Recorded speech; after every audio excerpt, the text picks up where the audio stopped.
नमस्कार विद्यार्थी मित्रांनो, यापूर्वीच्या व्हिडिओमध्ये आपण काही अशा इंटरेस्टिंग गोष्टी पाहिल्या होत्या की ज्याच्यामध्ये आपण आपल्या माऊसच्या कर्सरचा कसलाच वापर केला नव्हता. म्हणजे आपण सुरुवातीला माऊसचा वापर न करता फक्त आणि फक्त कीबोर्डचा वापर करून वर्डचं ॲप्लिकेशन ओपन केलं होतं. ते वर्डचं ॲप्लिकेशन ओपन करून ते सेव्ह केलं होतं. सेव्ह केल्यानंतर त्याच्यामध्ये काही चेंजेस केले. म्हणजे त्याच्यामध्ये एक सेंटेन्स टाईप केलं तर त्याचं फॉर्मॅटिंग केलं, एक वर्ड टाईप केलं तर त्याचं फॉर्मॅटिंग करून बघितलेलं. अशा प्रकारचे ऑप्शन आपण माऊसचा वापर न करता करून पाहिले होते. ठीक आहे. तर आजच्या व्हिडिओमध्ये आपण असे काही ऑप्शन पाहणार आहोत की ज्याला आपण शॉर्टकट की असं म्हणतो. आपल्या सगळ्यांना शॉर्टकट की तर माहीतच आहेत.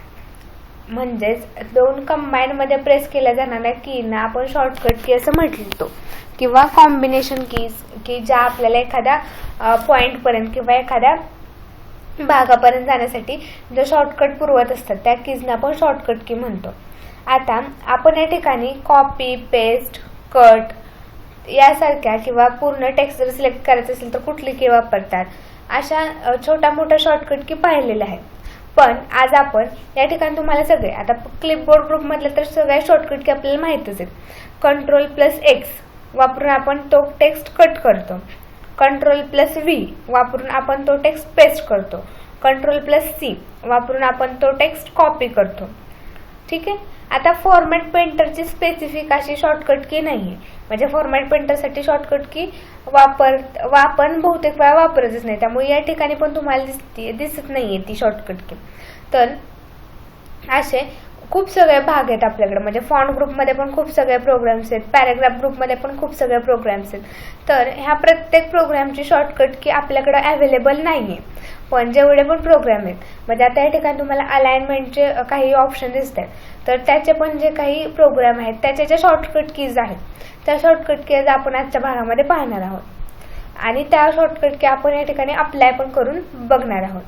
ठीक आहे. म्हणजे या ठिकाणी तुम्हाला पाहायला भेटेल की सगळ्या ऑप्शनच्या शॉर्टकट की आपल्याकडे अवेलेबल नाही आहेत. पण जेवढ्या काय आहेत त्या आपण या ठिकाणी पाहणार आहोत. ओके. आपण सुरुवात करूया फॉन्ट ग्रुपपासून. आता ह्या व्हिडिओचा तुम्हाला डबल फायदा होणार आहे. तो म्हणजे कसा तर तुम्ही ह्या व्हिडिओ बघत असताना तुमची रिव्हिजन पण होणार. तुम्ही वर्ड ॲप्लिकेशन शिकलाय त्याच्यामधले जर तुमचे काही पॉईंट किंवा काही ड्रॉबॅक्स तुमच्याकडून राहिले असतील किंवा माझ्याकडून राहिले असतील तरी सुद्धा ते आपण ह्या व्हिडिओमध्ये कव्हर करणार आहोत. त्याचबरोबर तुम्हाला शॉर्टकट की पण शिकायला भेटणार. असे दोन फायदे तुम्हाला यामधून करायला भेटतील. ओके. तर आपण सुरुवात करूया होम टॅब त्यामधला फॉन्ट ग्रुप. कारण क्लिपबोर्ड ग्रुपमधले शॉर्टकट की आपल्याला माहीतच आहे. Ctrl+V ने पेस्ट केलं जातं, Ctrl+X ने कट केलं जातं आणि Ctrl+C ने कॉपी केलं जातं. आता आपण फॉन्ट ग्रुपमधल्या शॉर्टकट कीज पाहूया. पहिल्यांदा तिथं फॉन्ट आहेत. तर ज्यावेळेस आपल्याला फॉन्ट अप्लाय करायचं असतात तेव्हा आपल्याला कुठली शॉर्टकट की प्रेस करावी लागते तर Ctrl+Shift+F ह्या तिन्ही पण की आपल्याला एक साथ प्रेस करावे लागतात. तर आपण हे चेक करून बघूया. मी या ठिकाणी एक ऑप्शन एक शब्द टाईप केलाय त्याची साईज आपण थोडीशी वाढवून घेऊया. ओके. मी त्याची साईज वाढवून घेतली. आता आपल्याला ह्याचा फॉन्ट चेंज करायचा आहे. तर फॉन्ट चेंजिंगसाठी त्यांनी कोणती शॉर्टकट की सांगितली आहे तर Ctrl+Shift+F. ठीक आहे. Ctrl+Shift+F. बघा या ठिकाणी तुम्हाला ज्या शॉर्टकट की अप्लाय करायच्या आहेत म्हणजे जो कोणता फॉन्ट अप्लाय करायचा तो या ठिकाणी ती विंडो ओपन झाली. आपल्याला हवा तो फॉन्ट या ठिकाणी तुम्ही अप्लाय करू शकता. ठीक आहे. मी इथं एक फॉन्ट सिलेक्ट करते इटॅलिक आणि ओके ऑप्शनवरती क्लिक करते. बघा म्हणजे या पण ठिकाणी तुम्ही माऊसचा वापर न करता हे ऑप्शन अप्लाय करू शकता. ठीक आहे. तर फॉन्ट ओपन करण्यासाठी आपण कोणती शॉर्टकट की वापरू शकतो तर Ctrl+Shift+F. मी परत एकदा ओपन करून दाखवते. बघा माझा ॲरो फक्त मी साईडला नेऊन ठेवते. ओके. Ctrl+Shift+F. ठीक आहे. तुम्हाला या ठिकाणी दिसेल की ती विंडो ओपन झालेली आहे फॉन्टची. ओके. त्यानंतर नेक्स्ट शॉर्टकट काय आहे तर तिथंच फॉन्ट साईज. आपण या ठिकाणाहून फॉन्ट साईज वाढवू शकतो. तर मी आता तर त्यासाठी कुठली शॉर्टकट की वापरतात तर Ctrl+Shift+P. ओके. आता मी परत एकदा माझा माऊसचा कर्सर साईडला नेते. Ctrl+Shift+P ही विंडो आपण प्रेस केली. ठीक आहे. आता या ठिकाणी मी प्रेस होणार नाही, कारण हे जरा इश्यू आहे त्यामुळे ॲप्लिकेशनला, त्यामुळे हे होणार नाही. पण ज्यावेळेस तुम्ही ह्यामध्ये Ctrl+Shift+F प्रेस केल्यानंतर फॉन्ट ओपन झाले, त्याच पद्धतीने Ctrl+Shift+P प्रेस केल्यानंतर या ठिकाणी फॉन्ट ओपन होतात. ठीक आहे. त्यानंतर नेक्स्ट ऑप्शन तुम्हाला दिसतोय बघा, इन्क्रीज फॉन्ट साईज. पण याचा या ठिकाणी त्यांनी शॉर्टकट की दिलेली नाही, त्यामुळे आपण पुढच्या ऑप्शनकडे जाऊया. डिक्रीज फॉन्ट साईज याची पण नाही आहे, चेंज केस याची पण नाही आहे, क्लिअर ऑल फॉर्मॅटिंग याची पण शॉर्टकट की नाही आहे. बोल्ड, आता बोल्डची मात्र शॉर्टकट की आहे. काय आहे बोल्डची शॉर्टकट की, तर Ctrl+B. आता मी परत एकदा कर्सर साईडला नेते, Ctrl+B ऑप्शन प्रेस केला तर तुम्हाला दिसेल या ठिकाणी बोल्ड ऑप्शन हायलाइट झाले. आता परत बोल्ड इफेक्ट काढून जरी टाकायचं असेल तर तुम्ही Ctrl+B प्रेस केलं तर तो बोल्ड इफेक्ट निघून जातो. म्हणजे ज्यावेळेस तुम्हाला बोल्ड इफेक्ट अप्लाय करायचा असेल त्यावेळेस पण तुम्ही Ctrl+B प्रेस करू शकता. ज्यावेळेस तो इफेक्ट काढून टाकायचा असेल त्यावेळेस पण Ctrl+B प्रेस करू शकता. आता मी या ठिकाणी माझं शॉर्टकट अप्लाय करते Ctrl+B. ठीक आहे, तुम्हाला दिसेल या ठिकाणी ते बोल्ड झाले. त्यानंतर आय मीन्स काय तर इटॅलिक. आता टेक्स्ट इटॅलिक करण्यासाठी Ctrl+I हे बटन आपण सिलेक्ट करू शकतो. आता इथं ऑलरेडी आपल्याकडे इटॅलिक आहे त्यामुळे आपण काही करणार नाही आहोत, फक्त Ctrl+I प्रेस केल्यानंतर इटॅलिक होणार आहे. त्यानंतर नेक्स्ट ऑप्शन आहे बघा, अंडरलाईन. आता अंडरलाईन करायचे आपल्याला तर Ctrl+U आपण ऑप्शन वापरू शकतो. ठीक आहे, Ctrl+U ऑप्शन वापरून त्या ठिकाणी अंडरलाईन ऑप्शन आपण देऊ शकतो. त्यानंतर स्ट्राईक थ्रू इफेक्टला शॉर्टकट की नाही आहे, सबस्क्रिप्टला पण शॉर्टकट की नाही आहे, सुपरस्क्रिप्टला पण नाही आहे. त्यानंतर टेक्स्ट इफेक्ट याला पण त्या दाखवत नाही. आपण या ठिकाणी त्याच शॉर्टकटमध्ये आपल्याला माहीत असणाऱ्या किंवा तुम्हाला माहीत असणाऱ्या शॉर्टकट की आपण या ठिकाणी लिहून घेत नाही. तर आपल्या वर्ड ॲप्लिकेशन ओपन केल्यानंतर ती तयार झाल्यानंतर ज्या शॉर्टकट की हायलाईट होतात त्या शॉर्टकट की आपण बघतो. त्यामुळे जरी तुम्हाला काही शॉर्टकट की माहीत असतील आणि त्या इथं दाखवत नसतील तरी पण तुम्ही त्या एका साईडला नोट डाऊन करून घेऊ शकता, कारण आपण फक्त ॲप्लिकेशनमधले शॉर्टकट की लिहून घेतोय. फॉन्ट कलर, त्यानंतर बुलेट्सला पण नाही आहे, नंबरिंग ऑप्शनला पण नाही आहे, मल्टी लेवल लिस्टला पण नाही आहे, डिक्रीज इंडेंटला पण नाही आहे, इन्क्रीजला पण नाही आहे, सॉर्टला पण नाही आहे आणि शो हाईड. आता तुमच्या एक गोष्ट लक्षात आली असेल की जे ऑप्शन्स आपण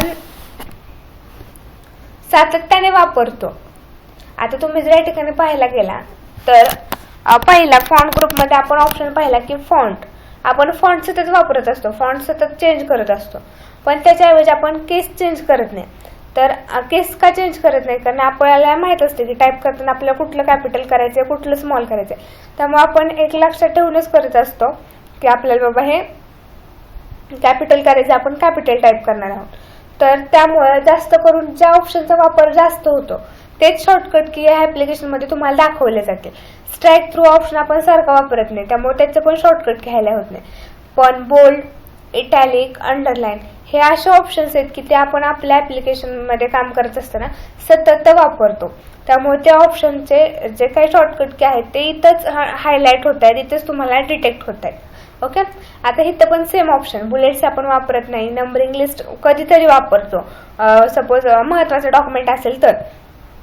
इन्क्रीज इंडेंट, डिक्रीज इंडेंट पण कधीतरी वापरतो. पण आपण या ठिकाणी सॉर्टिंग किंवा शो हाईडचा ऑप्शन सतत वापरतो. तर इथं बघा त्याची शॉर्टकट की दाखवते Ctrl+Into. Ctrl+Into साइन प्रेस केल्यानंतर आपण या ठिकाणी आपल्याला ती show and hide option detect होतो. मी तो प्रेस करून बघते. ठीक आहे, ओके. त्यानंतर नेक्स्ट ऑप्शन कुठला आहे तर अलाइन लेफ्ट. आपण ज्यावेळेस कोणते डॉक्युमेंट टाईप करत असतो त्यामध्ये अलाइनमेंट खूप महत्त्वाचे असतात. आपल्या अलाइनमेंटचे 4 प्रकार आहेत, अलाइनमेंट लेफ्ट, राईट, सेंटर आणि जस्टिफाय. तर त्यामधून अलाइन लेफ्टसाठी कुठला ऑप्शन वापरला जातो तर Ctrl+L हा ऑप्शन वापरून अलाइन लेफ्ट केली जाते. त्यानंतर Ctrl+E हे वापरून अलाइनमेंट सेंटर केली जाते. आता ऑलरेडी आपल्याकडे Ctrl+L म्हणजे लेफ्ट अलाइनमेंट सेट आहे. आता आपण सेंटर अलाइनमेंट सेट करून बघूया. Ctrl+E. ओके, तुम्हाला या ठिकाणी दिसेल Ctrl+E प्रेस केल्यानंतर हा टेक्स्ट जो आहे तो मिडलला आला. त्यानंतर अलाइन राईट, राईट अलाइन करण्यासाठी कोणती की वापरली जाते तर Ctrl+R. Ctrl+R की प्रेस केल्यानंतर ती अलाइन राईट झाली. त्यानंतर जस्टिफायसाठी काय वापरले जाते तर Ctrl+J अशा की वापरून ते अलाइनमेंट सेट केले जातात. ओके. त्यानंतर नेक्स्ट ऑप्शन कुठला आहे तर लाईन अँड पॅरेग्राफ स्पेसिंग, याची पण शॉर्टकट की या ठिकाणी हायलाइट झालेली नाही. त्यानंतर नेक्स्ट ऑप्शन शेडिंग, याची पण नाहीये. बॉर्डरची पण शॉर्टकट की नाही. आता ज्यावेळेस स्टाईल्स आपण वापरायला जातो त्या स्टाईल्स म्हणजे प्रत्येक स्टाईल वेगवेगळ्या असतात, पण ह्याच्या शॉर्टकट की अशा मोठ्या प्रमाणामध्ये दाखवलेल्या नाहीयेत त्यांनी. म्हणजे इथं कशाची सपोज क्लिअर फॉर्मॅटिंगची शॉर्टकट की नाही दाखवली, पण अप्लाय स्टाईल, जर एखादी स्टाईल आपल्याला अप्लाय करायची असेल तर त्याची शॉर्टकट की त्यांनी इथं दाखवली. जर मी इथं जो टाईप केलेला टेक्स्ट आहे त्याला जर तुम्हाला स्टाईल अप्लाय करायची असेल तर तुम्ही Ctrl+Shift+S ही की प्रेस करू शकता. आता मी ॲरो साईडला नेते. आता या ठिकाणी Ctrl+Shift+S आपण प्रेस करून बघूया. Ctrl+Shift+S.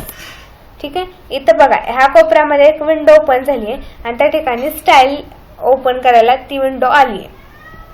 तर इथं नॉर्मल स्टाईल अप्लाय, आपण त्याच्या मोर बटनावरती क्लिक करून आपण आपल्याला हवी ती स्टाईल या ठिकाणाहून अप्लाय करू शकतो. ठीक आहे. म्हणजे या पद्धतीने तुम्ही स्टाईल अप्लाय करू शकता. ओके. तर मी परत एकदा सांगते, आपल्याला जेव्हा स्टाईल अप्लाय करायची असते त्यावेळेस आपण कुठली शॉर्टकट की वापरणार आहोत तर Ctrl+Shift+S. ठीक आहे. आपण परत एकदा प्रेस करून बघूया. Ctrl+Shift+S. इथे ती विंडो येते. आपल्याला त्या ठिकाणाहून आपण ते हवी ती स्टाईल अप्लाय करू शकतो. ओके. त्यानंतर नेक्स्ट ऑप्शन आहे फाइंड. आपल्याला आपल्या डॉक्युमेंटमधून एखादा शब्द शोधायचा असेल किंवा एखादं डॉक्युमेंट फाइंड आउट करायचं असेल तर आपण फाइंड ऑप्शनचा वापर करत असतो. त्याला आपण फाइंड अँड सिलेक्ट असं म्हणतो. तर तो फाइंड ऑप्शन आपण कशाच्या सहाय्याने वापरू शकतो तर Ctrl+F ही त्याच्यासाठी शॉर्टकट की आहे. तर मी Ctrl+F ही की प्रेस करते. बघा इथं तुम्हाला दिसेल या ठिकाणी नेव्हिगेशन बार ओपन होतं आणि फाइंड अँड सिलेक्टचा ऑप्शन या ठिकाणी तुम्हाला पाहायला भेटतो. ठीक आहे. त्यानंतर नेक्स्ट ऑप्शन आहे रिप्लेस. एखादा शब्द दुसऱ्या शब्दाकडून रिप्लेस करायचा असेल तर आपण या ठिकाणी रिप्लेस ऑप्शनचा वापर करतो. तर त्याचं ऑप्शनसाठी शॉर्टकट की कुठली आहे तर Ctrl+H ही शॉर्टकट की वापरून आपण एखादा शब्द रिप्लेस करू शकतो. तर Ctrl+H. ठीक आहे. तुम्हाला या ठिकाणी दिसतंय मी Ctrl+H की प्रेस केल्यानंतर फाइंड आउट आणि रिप्लेस विथ, म्हणजे आपला जो शब्द बदलायचा आहे तो वरच्या ठिकाणी आपण टाईप करू शकतो आणि खाली ज्या काही चेंजेस आहेत ते आपण खालच्या ह्याच्यामध्ये टाईप करतो. त्यानंतर एकाच ठिकाणी चेंजेस करायचे असतील तर आपण रिप्लेस ऑप्शन अप्लाय करतो. सगळ्या डॉक्युमेंटमध्ये चेंजेस हवे असतील तर रिप्लेस ऑल हा ऑप्शन आपण अप्लाय करत असतो. ठीक आहे. त्यानंतर नेक्स्ट ऑप्शन तुम्हाला दिसतोय सिलेक्ट. सिलेक्टमध्ये आणखीन काही ऑप्शन पडतात, म्हणजे सिलेक्ट ऑल, त्यानंतर select object, select all text आणि सिलेक्शन पॅन. तर याच्यामध्ये सिलेक्ट ऑल याच्यासाठी की कोणती वापरली जाते तर बघा Ctrl+Clear नमलॉक 5 नंबर 5 असं त्या कीचं की वापरली जाते. याच्यापेक्षा पण सोपी शॉर्टकट की आपल्या सगळ्यांना माहिती आहे ती म्हणजे Ctrl+A. Ctrl+A कीचा वापर करून आपण डॉक्युमेंटमध्ये जेवढं पण डॉक्युमेंट आहे तेवढं पूर्ण डॉक्युमेंट सिलेक्ट करू शकतो. किंवा ही पण की तुम्ही लक्षात ठेवू शकता Ctrl+Clear नंबर 5. कुठली की आहे Ctrl+Clear नंबर 5 ही की वापरून सुद्धा तुम्ही तुमच्या डॉक्युमेंटमध्ये पूर्ण टेक्स्ट सिलेक्ट करू शकता. अशा पद्धतीने होम टॅबमध्ये जेवढे पण काही ऑप्शन्स आहेत त्याच्याशी रिलेटेड आपण व्हिडिओ या ठिकाणी आज पाहिलेला आहे. म्हणजे जेवढे पण ॲप्लिकेशन्स आहेत आणि त्या ॲप्लिकेशनमधले जे काही पॉईंट्स आपण आपला प्रोजेक्ट करत असताना वापरतो आणि त्यामध्ये असणारे महत्त्वाचे पॉईंट आपण शॉर्टकट कीने वापरत असतो. तर त्यापैकी काही शॉर्टकट की ह्या ॲप्लिकेशनमध्येच हायलाईट होतात किंवा ह्या ॲप्लिकेशनमध्येच दाखवले जातात. तर त्या कोणत्या आहेत आणि त्या कशा प्रकारे वापरायच्या त्या आजच्या व्हिडिओमध्ये आपण पाहिलेलं आहे. तर आजच्या व्हिडिओमध्ये आपण या ठिकाणीच थांबूयात. थँक्यू.